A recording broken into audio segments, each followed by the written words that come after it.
Hi friends, law को समझने से पहले हमें उसकी लैंग्वेज समझनी जरूरी है। तो सेक्शन 2 जो है VNS का, भारतीय न्याय संहिता का, वो डिफाइन करता है BNS में यूज होने वाली की टर्म्स को, ताकि कोई कंफ्यूजन ना रहे। चलिए जानते हैं हम सेक्शन 2 BNS में कौन कौन सी डेफिनेशंस दी गई हैं, उनको डिटेल में पढ़ते हैं। तो सबसे पहले है सेक्शन 2 क्लोज 1, ठीक है। सेक्शन 2 क्लोज 1, उसमें हमें एक्ट की डेफिनेशन दी गई है। बताया गया कि एक्ट होता क्या है।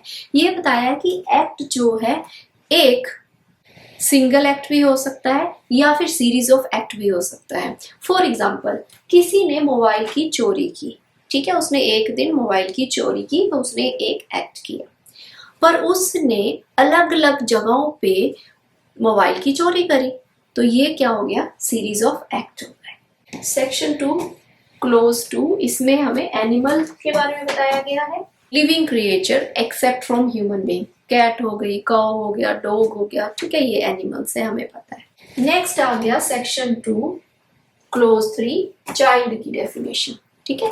इसमें चाइल्ड के बारे में बताया गया है कि चाइल्ड कौन है। तो BNS में क्लियरली मेंशन है 18 साल से कम उम्र का इंसान जो है वो चाइल्ड है, ठीक है। अब कोई 16 ईयर का है तो चाइल्ड है, 17 ईयर का है चाइल्ड है। अगर वही पर्सन 18 ईयर का हो जाए तो वो एडल्ट हो जाएगा, ठीक है। तो अंडर 18 सारे क्या है, चाइल्ड है। नेक्स्ट है सेक्शन 2 क्लोज 4, काउंटरफीट। इसमें काउंटरफीट की डेफिनेशन है। तो ये क्या है, काउंटरफीट उसे बोलते हैं कि जब कोई ऐसी चीज बना देता है कि एक नॉर्मल इंसान जो वो डिसीव हो जाए, उसे लगे कि वही चीज है जो ओरिजिनल चीज है और कोई उसको बना के बेचता है, जैसे फेक करेंसी है, ठीक है। जिसके पास है वो तो सोचेगा कि ये ओरिजिनल ही करेंसी है, बट होगी फेक, दैट इज काउंटरफीट। अब कोई मोबाइल चार्जर बना रहा है और वो उस मोबाइल चार्जर को ब्रांडेड बना के बेच रहा है, ठीक है। अब कोई मोबाइल बना रहा है, मोबाइल कोई और है बट उसे वो ब्रांडेड बना के बेच रहा है, मीन नकली बिल्कुल चीज बेच रहा है बना के। ये जरूरी नहीं है कि वो बिल्कुल उसकी कॉपी हो, मीन एग्जैक्ट कॉपी होना जरूरी नहीं है, पर अगर वो रिजेंबल ऐसे करता है कि एक नॉर्मल पर्सन रिसीव हो सके तो वो काउंटरफीट है। सेक्शन 2 सबसेक्शन 5, ये है कोर्ट। कोर्ट की डेफिनेशन, इसमें बताया गया है कि कोर्ट क्या है। कोर्ट है मीन जज या फिर जजेस का ग्रुप जो मिलके जो है वो डिसीजन लेते हैं, ठीक है। जज अकेला भी डिसीजन ले सकता है, एक बेंच होती है उनकी, वो भी डिसीजन ले सकती है, उसे हम कोर्ट बोलेंगे। एग्जाम्पल जैसे हाई कोर्ट हो गया, डिस्ट्रिक्ट कोर्ट हो गया, ठीक है, सुप्रीम कोर्ट हो गया। चलिए अब आती है हमारे पास सेक्शन 2 क्लोज 6, इसमें बताया गया है डेथ।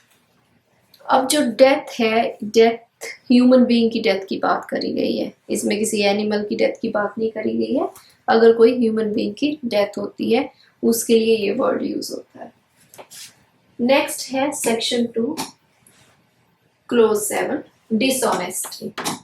डिसऑनेस्टली मीन क्या, जब कोई ऐसा काम करता है जो दूसरे को नुकसान पहुंचाने के लिए किया जाए या फिर कोई फायदा उठाने के लिए किया जाए, तो उसे बोलेंगे कि वो काम डिसऑनेस्टली किया गया है। इसकी एग्जांपल जैसे कोई दूसरे की प्रॉपर्टी को अपने नाम लगवा ले कि ये मेरी प्रॉपर्टी है। नेक्स्ट है सेक्शन 2 क्लोज 8, डॉक्यूमेंट।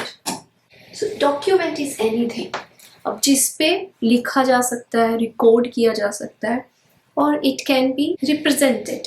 अब कहते हैं कि इसे ना एक्सप्रेस जो किया जा सकता है वो थ्रू लेटर्स भी किया जा सकता है, जैसे ABCD, ठीक है, या फिर मार्क्स के थ्रू भी किया जा सकता है, या फिर मार्क्स जैसे सिंबल हो गया, साइन हो गया। जो ये डॉक्यूमेंट है ये किसी भी चीज पे हो सकता है, पेपर पे भी हो सकता है, मेटल पे भी हो सकता है, वुड पे भी हो सकता है, और इवन डिजिटल फॉर्म में भी हो सकता है। और ये इलेक्ट्रॉनिक और डिजिटल रिकॉर्ड्स को भी इंक्लूड करता है, जैसे PDF हो गया, ईमेल हो गया, या फिर स्कैन फाइल्स। जरूरी बात ये है कि जो डॉक्यूमेंट है वो इसलिए बना हो कि इसको एविडेंस के लिए जो है यूज किया जा सके, या फिर इसमें इतना पोटेंशियल हो कि इसको फ्यूचर में एज एविडेंस इसको यूज किया जा सके। और ये भी ज़रूरी नहीं है कि वो डॉक्यूमेंट तुरंत कोर्ट में यूज़ हो, मीन उसे इमीडिएटली कोर्ट में यूज़ किया जाए, ऐसा भी ज़रूरी नहीं है। बस इतना काफ़ी है कि वो एविडेंस के रूप में यूज़ हो सकता। तो ये रही हमारी डॉक्यूमेंट की डेफिनेशन। तो डॉक्यूमेंट की एग्जांपल्स क्या हो सकती है? अब कॉन्ट्रैक्ट है, मैप है, ठीक है, ये भी एक डॉक्यूमेंट होगा, पावर ऑफ अटर्नी है, तो ये सारे एग्जांपल है डॉक्यूमेंट्स के। अब हम बात करते हैं फ्रॉडुलेंटली की, जो है सेक्शन 2 क्लोज 9। और फ्रॉडुलेंटली में क्या बताया गया है? तो फ्रॉडुलेंटली है जब कोई काम किसी को धोखा देने के लिए किया जाए।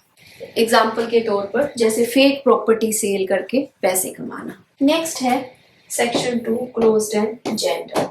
तो जेंडर में डेफिनेशन में क्या बताया गया है कि जहाँ कहीं भी ही है, हिज है, तो वो सिर्फ मेल के लिए यूज नहीं किया गया बीएनएस में, वो मेल, फीमेल और ट्रांसजेंडर सब के लिए यूज किया गया है। ठीक है, नेक्स्ट अब हम जाते हैं section 2 close 11 good faith. Good faith क्या है? जो भी काम ड्यू केयर और अटेंशन के साथ किया जाए उसे हम गुड फेथ बोलेंगे। जैसे एग्जांपल ले सकते हैं, किसी पुलिस ऑफिसर ने पूरी अच्छी तरह इन्वेस्टिगेशन करी और वो रेड मारने गया, बट उसने रेड गलत जगह पे मार दी, तो उसने वो सारा काम गुड फेथ में किया क्योंकि उसने पूरी केयर भी ली थी, अटेंशन भी दी थी, डिटेल भी थी उसके पास। नेक्स्ट है सेक्शन 2 क्लोज 12। ये बात करता है गवर्नमेंट की। जहां यहाँ वर्ड गवर्नमेंट आएगा वहां ये मीनिंग है कि या सेंट्रल गवर्नमेंट या फिर state government. Then section 2 clause 3 harbour. इसका मीनिंग है, हार्बर का मीनिंग है कि किसी भी क्रिमिनल को उसको शेल्टर देना, फूड देना, मनी देना, ताकि वो अरेस्ट ना हो पाए, ताकि वो बच पाए। ठीक है, तो उसे हम बोलते हैं हार्बर, जिसे हम हिंदी में बोल देते हैं पनाह देना। नेक्स्ट है सेक्शन 2 क्लोज 14 इंजरी, जिसे हम हिंदी में बोल देते हैं चोट। ये फिजिकल भी हो सकती है, मेंटल भी हो सकती है, रेपुटेशन से रिलेटेड भी हो सकती है, बॉडी से रिलेटेड भी हो सकती है, माइंड से रिलेटेड भी हो सकता है। जो भी इलीगल डैमेज हो सकता है उसे हम इंजरी बोलेंगे। एग्जाम्पल के तौर पे किसी की पिटाई करके उसे चोट पहुंच जाना, ठीक है, तो इंजरी में आ जाएगा। Section 2 clause 15 illegal and legally bound to do. तो इलीगल क्या होगा? हमें पता ही है, हम इसे यूज करते हैं लीगल की कोई ऑफेंस जो कंट्रेरी है लॉ के, या फिर कोई ओमिशन है कि नहीं करना चाहिए, ठीक है, उसको बोलेंगे इलीगल। अगर हम टैक्स नहीं पे कर रहे, टैक्स की चोरी कर रहे हैं, तो वो इलीगल है। ठीक है, फिर legally bound to do, but हमारी ड्यूटी भी होती है, कुछ एक चीजें हमें करनी जरूरी है अकॉर्डिंग टू लॉ। अब हमें टैक्स भरना चाहिए, तो वो हमारी क्या होगी? Legally we are bound to do, की टैक्स पे करना हमारी ड्यूटी है, mean we are legally bound to do that. Next आ जाता है सेक्शन 2 क्लोज 16। ये बात करता है जज की। अब आपको पता है जज के बारे में भी, जज जिसे हम बोलते हैं न्यायाधीश, तो सेशन जज हो गए, ठीक है, मजिस्ट्रेट हो गए, हाई कोर्ट के जज हो गए, ठीक है, तो उनको हम जज बोलेंगे। आ गया section 2 close 17 life. Life mean जीवन, ये ह्यूमन बीइंग के लिए ही यूज होता है वर्ड लाइफ। फिर आता है section 2 clause 18 local laws. Local law mean जो एक स्पेसिफिक एरिया पे ही यूज होता है, वो होते हैं लोकल लॉ। जैसे दिल्ली में अपना कोई लैंड लॉ बनाया है, हिमाचल ने अपना बनाया है, गोवा का कोई अपना सिविल कोड है, ठीक है, तो वो उसी एरिया में जिस स्टेट ने बनाया है उसी स्टेट में एप्लीकेबल होंगे, तो उसको हम बोलेंगे लोकल लॉ। सेक्शन 2 क्लोज 19, ये है मैन की, इसमें डेफिनेशन है मैन मीन पुरुष, male human being of any as.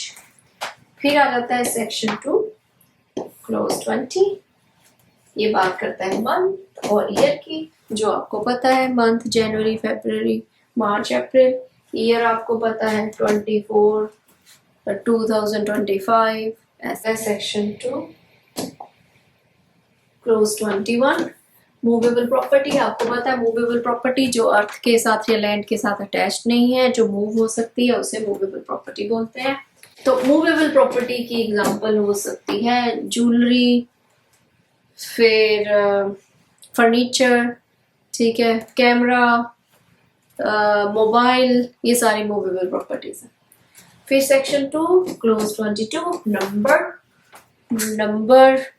Number का मतलब सिंगुलर भी हो सकता है, प्लूरल भी हो सकता है। लिखा गया हो पर्सन, तो वो पर्सन एक भी हो सकता है, एक से ज्यादा भी हो सकते हैं।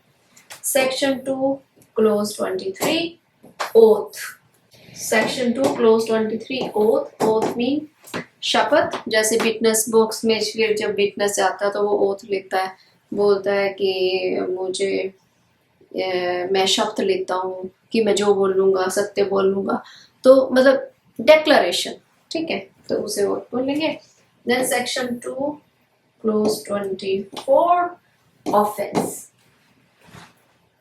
ऑफेंस मीन कोई भी ऐसा काम जो बीएनएस, स्पेशल लॉज या फिर लोकल लॉज के अंतर्गत पुनिशेबल हो, ठीक है, उसके अंदर अगर पुनिशेबल है वो ऑफेंस होगा। Section 2 close 25। फिर बात आती है ओमिशन की।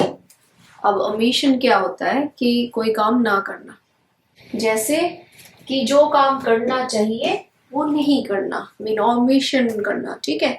तो इसमें एग्जांपल दी जा सकती है कि डॉक्टर है वो पेशेंट का इलाज नहीं करता, या फिर पेरेंट्स है उनकी ड्यूटी है कि अपने बच्चे को अच्छे से उसको शेल्टर देना, फूड देना, या फिर वो नहीं देते हैं, अबेंडन करते हैं, ठीक है, मीन वो ओमिशन हो गया। देन सेक्शन 2 क्लोज 26 पर्सन जो है वो इंसान को बोला जाता है, ठीक है, पर ह्यूमन बीइंग को। पर इसके अलावा जो है कॉरपोरेशंस, केवल उनको भी हमें पता है कि हम लीगल पर्सन बोलते हैं। जैसे रिलायंस इंडस्ट्रीज है तो वो क्या है, लीगल पर्सन। ये अकेला पर्सन है, वो हो जाएगा लीगल पर्सन। नेक्स्ट है सेक्शन 2 क्लोज 27 पब्लिक मीन जनता, सब जानती है जनता, ठीक है, तो पब्लिक या फिर स्पेसिफिक कम्युनिटी। फिर आ जाता है सेक्शन 2 क्लोज 28, वो बात करता है पब्लिक सर्वेंट की। अब ये बड़ा इंपॉर्टेंट है, इस सेक्शन को समझना बेहद इंपॉर्टेंट है क्योंकि ये काफी लंबा है। सारी डेफिनेशंस में इसकी डेफिनेशन सबसे लंबी है। तो पब्लिक सर्वेंट को हम बोल देते हैं लोक सेवक, ठीक है, जो सरकार या पब्लिक के लिए अपनी ड्यूटी परफॉर्म करता है। तो इसमें कौन कौन से पब्लिक सर्वेंट हैं? तो पब्लिक सर्वेंट में कौन कौन आता है? कमीशन ऑफिसर्स आते हैं, जजेस आते हैं, कोर्ट ऑफिसर्स आते हैं, ठीक है, असेसर्स और पंचायत मेंबर्स आते हैं, officers who can keep someone in confinement, वो लोग भी इस कैटेगरी में आते हैं, वो भी पब्लिक सर्वेंट हैं। ऑफिसर्स टू प्रिवेंट क्राइम और प्रोटेक्ट पब्लिक, वो लोग भी इसी उसमें आते हैं डेफिनेशन में। फिर ऑफिसर्स फॉर लोकल एडमिनिस्ट्रेशन, वो भी पब्लिक सर्वेंट हैं। फिर इलेक्शन ऑफिसर्स, वो भी हमारे पब्लिक सर्वेंट्स हैं, ठीक है। फिर आगे है government employees and related authorities. आगे एक्सप्लेनेशन दी गई है। अब एक्सप्लेनेशन में क्या बताया गया है वो जानना भी जरूरी है। तो एक्सप्लेनेशन में ये बताया गया है कि जो गवर्नमेंट अपॉइंटमेंट है वो इररिलेवेंट है। ये जरूरी नहीं है कि जो पब्लिक सर्वेंट है वो डायरेक्टली गवर्नमेंट के द्वारा अपॉइंट किए जाएं। इट मे बी पॉसिबल कि वो डायरेक्टली, इनडायरेक्टली या भी, तो वो जरूरी नहीं है वो डायरेक्टली अपॉइंट किए जाएं। पर अगर पब्लिक सर्वेंट इन किसी भी क्लोजेस में फॉल करती है, जैसे कोई जज है, कमीशन है, असेसर है, ऑफिसर है, ठीक है, या ऑफिसर फॉर लोकल एडमिनिस्ट्रेशन है, इलेक्शन ऑफिसर्स है, अगर वो किसी भी इस डेफिनेशन में आते हैं, फॉल करते हैं, ठीक है, या गवर्नमेंट एम्प्लॉय है या रिलेटेड अथॉरिटीज है, तो वो पब्लिक सर्वेंट है। अब इसके एग्जांपल है कि अगर कोई गवर्नमेंट ऑथराइज्ड, गवर्नमेंट अप्रूव्ड, ठीक है, ऑडिटर जो है कोऑपरेटिव सोसाइटीज में जाता है, ठीक है, तो उसे क्या माना जाएगा? उसे पब्लिक सर्वेंट ही माना जाएगा, चाहे उसकी जॉब परमानेंट नहीं है। ठीक, नेक्स्ट है डिफेक्टिव अपॉइंटमेंट। अब ये क्या चीज है, इसकी बात करते हैं। डिफेक्टिव अपॉइंटमेंट, इसमें क्या चीज है, कहते हैं कि अगर कोई पर्सन ना पब्लिक सर्वेंट की पोजीशन पे काम कर रहा है, पर हो सकता है कि उसकी अपॉइंटमेंट को लेके कोई उसमें डिफेक्ट हो, उसकी या फिर टेक्निकल प्रॉब्लम हो, उसे फिर भी क्या माना जाएगा, पब्लिक सर्वेंट माना जाएगा। अब इसकी एग्जांपल क्या ली जा सकती है, इसकी एग्जांपल ले लो कि कोई एक पुलिस ऑफिसर है, उसकी अपॉइंटमेंट हो गई, तो जितने पीरियड तक वो अपॉइंटमेंट पे था उसे पब्लिक सर्वेंट माना जाएगा। पता चला कि उसकी अपॉइंटमेंट में तो एरर है, ठीक है, तो जितने टाइम तक उसने जॉब करी, वो उस पोजीशन पे रहा, तो उसे हम क्या मानेंगे, पब्लिक सर्वेंट। नेक्स्ट है all elections covered. All elections covered, election का मीनिंग है कि the process used to choose legislative, जो भी हम लेजिस्लेटिव बॉडीज को चूज करते हैं, म्युनिसिपल बॉडीज को चूज करते हैं, या फिर कोई और पब्लिक अथॉरिटी को चूज करते हैं एज पर लॉ, ठीक है, जैसे लॉ में बताया गया उसके अकॉर्डिंग, तो वो भी जो है वो भी पब्लिक सर्वेंट होंगे। अब जैसे एग्जांपल के तौर पे म्युनिसिपल इलेक्शंस होते हैं म्युनिसिपल कमिश्नर को चूज करने के लिए, तो जो म्युनिसिपल कमिश्नर है वो क्या होगा, पब्लिक सर्वेंट। चलिए अब नेक्स्ट सेक्शन पे चलते हैं।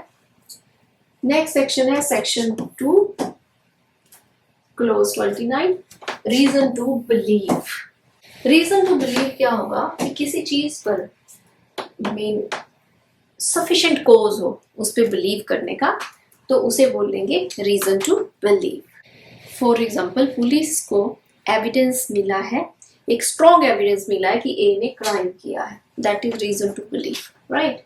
तो उसको ऐसे हम एग्जाम्पल देने की कोशिश कर रही हूँ। आगे आ जाता है सेक्शन 2 क्लोज 30, स्पेशल लॉ भी विशेष करना, मीन स्पेसिफिक सब्जेक्ट के लिए लॉ बनाना, जैसे आईटी एक्ट इसकी एक एग्जांपल है, ठीक है, वो एक स्पेशल लॉ है। अब स्पेशल लॉ क्यों है, क्योंकि वो एक साइबर क्राइम के लिए है, ठीक है, तो वो स्पेशल लॉ बनाया गया for cyber crime, IT act. Next है section 2 clause 31, valuable security. Valuable security क्या है, ऐसे डॉक्यूमेंट्स जो लीगल राइट्स क्रिएट करते हैं। अब इसकी एग्जांपल हो सकती है चेक या फिर बिल ऑफ एक्सचेंज जो साइन किया होता है। नेक्स्ट है section 2 close 32, vessel.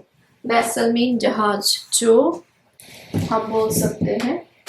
Section 2 close 33, voluntarily, ठीक है, वॉलंटरली इसका मीनिंग क्या बोलेंगे हम, जब कोई काम इंटेंशन से या फिर जानबूझकर किया जाए उसे बोलते हैं वॉलंटरली। अब फॉर एग्जांपल, ए ने किसी के घर में चोरी करनी थी, उसने आग लगा दी और अब उसमें डेथ हो गई किसी की, ठीक है, उसने चोरी के मकसद से वो आग लगाई और उसमें किसी की डेथ हो गई। तो जब उसने आग लगाई और उसे था कि उसने चोरी करनी है और उसे लगा कि वहां पे है कोई, उसकी डेथ भी हो सकती है, अगर उसे इस चीज की जानकारी थी तो हम बोल लेंगे तो उसने वो जो डेथ करी वो वॉलंटरली करी। देन है सेक्शन 2 क्लोज 34, विल। तो विल आपको पता है क्या होता है कि एक डॉक्यूमेंट होता है जिससे कोई पर्सन अपनी डेथ के बाद छोड़ के जाता है, उसमें वो अपनी प्रॉपर्टी का डिस्ट्रीब्यूशन करता है, उसके बारे में सब कुछ बता। नेक्स्ट है section 2 close 35, woman, female human being of any as. अब नेक्स्ट है section 2 close 36, wrongful gain, illegal तरीके से किसी प्रॉपर्टी का फायदा उठाना। अब सपोज करो फॉर एग्जांपल किसी ने झूठे सिग्नेचर करके जो है किसी की प्रॉपर्टी हथिया ली, ठीक है, तो वो रॉन्गफुल गेन हुआ। फिर सेक्शन 2 क्लोज 37, रॉन्गफुल लॉस, इसका मतलब है किसी की प्रॉपर्टी का इलीगल तरीके से लॉस करना। अब इसकी एग्जांपल ले सकते हैं, जैसे किसी का घर है उसको इलीगल तरीके से डिमोलिश कर दिया, ठीक है, तो वो wrongful loss. Next section 2 close 38, gaining wrongfully and losing wrongfully। अगर कोई प्रॉपर्टी इलीगल तरीके से रखी जाए या फिर किसी को उससे रोका जाए। फिर आता है section 2 close 39, undefined words and expressions. तो इसका मतलब क्या है, अनडिफाइंड वर्ड्स एंड एक्सप्रेशंस की कुछ एक वर्ड्स जो यहाँ पे एक्सप्लेन नहीं किए गए हैं VNS में, IT एक्ट और BNSS में उनको डिफाइन किया गया है। ठीक है, तो ये हमारा हो गया सेक्शन 2। डेफिनेशंस काफ़ी लंबा था, बट मेक श्योर कि आपको इसके बारे में क्लैरिटी हो। आप फिर से इसे पढ़ें, बार बार पढ़ें, क्योंकि इसका सही जानना बड़ा ज़रूरी है। ये एक गेटवे है पूरे BNS का। ठीक, और अगर एक डेफिनेशन गलत हो जाए तो पूरा मीनिंग ही चेंज हो जाता है, तो इसलिए इसको पढ़ना बेहद ज़रूरी है। Thank you very much, have a nice day.